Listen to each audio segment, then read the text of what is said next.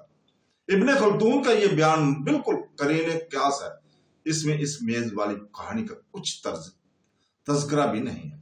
موسیٰ بن نصیر اندلس کی حکومت اپنے بیٹے عبدالعزیز کو اور افریقہ اور مراکش کی حکومت بھی اپنے بیٹوں عبداللہ اور مروان کو سپرد کر کے آیا تھا، یعنی ممالک مغربیہ میں سب موسیٰ کی اولاد کی تصرف اور قبضے میں تھے۔